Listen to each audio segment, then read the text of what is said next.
दरवर्षी 1 जूनला केरळमध्ये दाखल होणारा वरुण राजा यंदा 7 जून पर्यंत केरळमध्ये येईल असा अंदाज हवामान विभागानं मांडला आहे।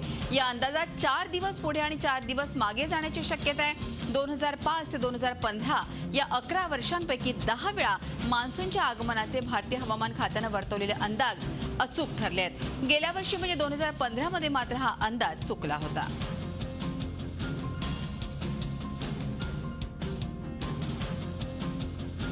कुलाबा वेधशाळेचे उपसंचालक कृष्णानंद होसाळीकर आपल्याबरोबर आहे। होसाळीकर, आपण बघतोय खरं तर शेतकरी वर्ग अतिशय चातकाप्रमाणे पावसाची वाट बघतोय, मात्र कुठेतरी थोडा तो उशिराने येतोय। काय अधिक माहिती आपल्याजवळ?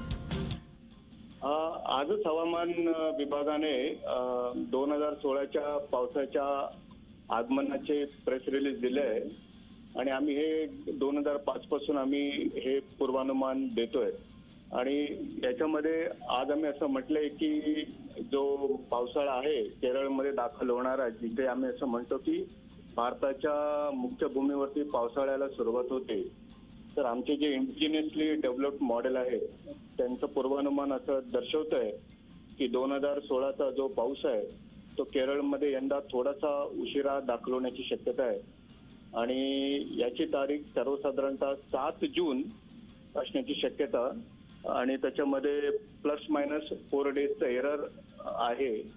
तर सर्वसाधारणतः 3 तारखेपासून त्या 3 तारखेच्या आसपास अगोदरातल्या अगोदर म्हणजे पावसाला सुरुवात होण्याची शक्यता आहे केरळमध्ये। सध्या अंदमानमध्ये स्थिती जी आहे, अंदमानच्या समुद्रामध्ये जी स्थिती आहे ती पूरक आहे आणि तिथे कमी दाबाचे क्षेत्र आहे आणि ते त्या 2 ते 3 दिवसांमध्ये ते अजून तीव्र होण्याची शक्यता आहे आणि त्याच्यानंतर सर्वसाधारणतः अंदमानच्या समुद्रामध्ये 20 मेच्या आसपास मान्सून दाखल होतो। तर ती तारीख सर्वसाधारणतः 30 राहण्याची शक्यता हवामान विभागाने वर्तवलेली आहे। पण त्याचा आणि केरळचा तसा 1 to 1 रिलेशन सांगता येत नाही आणि या वर्षीचा पाऊस जो आम्ही सरासरीपेक्षा जास्त असेल असं म्हटलेलं आहे, तो पाऊस थोडासा उशीर होण्याची शक्यता हवामान विभागाने वर्तवलेली आहे।